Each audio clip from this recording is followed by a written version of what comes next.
Hey, what is going on, everybody? So today we are talking about the iPad Pro 2016 and how it holds up in 2018. Now, I just upgraded from the iPad Air 2 and I actually like the iPad Air 2 a lot, and they share a lot in common, the iPad Pro and the Air 2. But me personally, from the couple days I've had this, it's just so much better than the iPad Air 2. And it should be, it's a newer tablet, but this is not a comparison. The iPad Pro came out in 2016, but the 12.9-inch iPad Pro came out in 2015. So this is the newer version, but the smaller version, the 9.7-inch, that came out in 2016. And body-wise, they're pretty much in the same category as every other iPad. This looks exactly the same as the Air 2 and the Air 1 and all those other iPads that came before it, except the 10.5-inch iPad Pro, which looks super nice. It looks so sick. I need to get my hands on it, actually. But this iPad doesn't look too bad either. On the back, they changed the cellular band thing, and it looks super sick now. And it still does, it still, holds up today. It also has the same screen as the iPad Air 2, but they added True Tone display, which is super sick. And I didn't really realize how cool it was until I actually saw it in real life. People kept talking about it online, like it's the greatest thing, this and that, and it actually is a really nice touch for the display. And performance-wise, it has the Apple A9X chip, which is still pretty good. It also has 2 GB of RAM and a dual-core processor clocked in at 2.16 GHz. Now, I'm running iOS 11.4 on it right now. As I stated before, iOS 11 has been very good for the iPads. It's just for the iPhones that it's not good on. So performance and everything is still pretty good on it. Now, benchmark scores aren't everything, I understand, but I'm getting a higher score on this iPad than on my 7 Plus, which is my daily driver. And even in real day use, when I'm using it, if I'm typing something or if I'm scrolling through the internet and watching YouTube on the side, because you can multitask on this, everything works 100% perfectly fine. And like I said, iOS 11 really wasn't that bad on the iPads. And to top it off, iOS 12 is around the corner. Literally in like 3 days, it's about to be released, the betas. So I am going to be talking about it on this iPad and thoroughly reviewing it, as well as the Air 2 and all the iPhones that I have. And I am kind of curious on what iOS 12 brings, so stay tuned for that. I'm going to thoroughly review it. Gaming is awesome as well. Literally anything you do with this iPad, it'll be able to handle it. Even multitasking between games isn't too bad. Like I said, it has 2 GB of RAM, which isn't horrible, but it would have been cool to see 3 gigs. I believe the newer ones do have 3 gigs, but this one still has 2, which isn't bad at all. Now, what's cool about this is that there's actually 4 speakers on this thing. So there's 2 on the bottom and 2 up top, and they offer such a dope effect. Like, it's a super nice touch on this iPad, whether you're looking at it in landscape view or portrait mode, or you're playing a game or something. Just having that extra effect of having a stereo effect on your iPad is super cool, and it makes you so much more immersed into the media or whatever you're consuming. Man, what am I saying? Battery life is pretty good as well. It's a powerful device, so I do notice it doesn't last as long as my iPad Air 2, but I am willing to give a little bit more battery life to get a little bit more performance, especially on my iPad. But this iPad will hold you through several days. Standby time is amazing, but if you're looking for something with more battery life, I mean, this isn't that horrible, but if you're looking for something with good battery life, this definitely suits the bill. I mean, it's perfectly good. I really don't see myself complaining about it, and that's really all I have to say about it. The thing is, this thing has cameras. It has 2.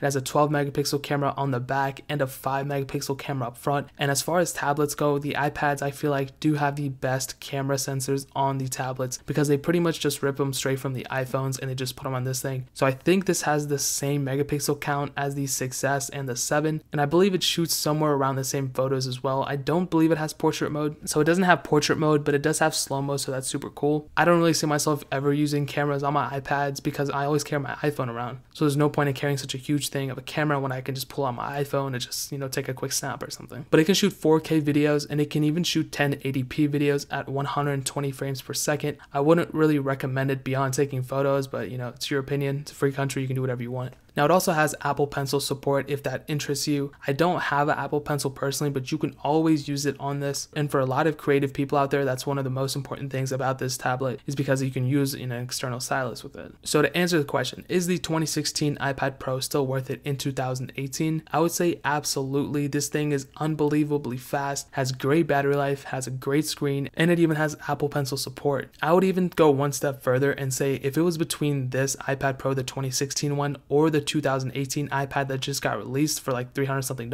I would kind of recommend getting this one. It has a better screen, has a True Tone display, and it has better speakers. And you can even find a used one of these for less than a new one of those. So I would kind of recommend going that route, because this iPad costs less than the $320 iPad that just got released like a month ago or whatever. So yeah, completely worth it. I'll leave links in the description if you guys want to get one. And guys, that is pretty much it. If you have any comments or you agree with me or disagree with me, leave it down in the comment section below. I read every single comment. Hit that like button button, that'll mean so much, but definitely hit that subscribe button. We actually just hit 40,000, so that means so much. A giveaway is coming soon, probably today, probably tomorrow, I don't know, I'll have to wait and see. But yeah, thanks so much for that really means a lot. Also check out the links in the description. My second channel, my SoundCloud, all that stuff is down there. Really appreciate if you guys could check it out. But more importantly than everything else, I love every single one of you guys, and hopefully I'll catch you guys in the next video. Peace out till then.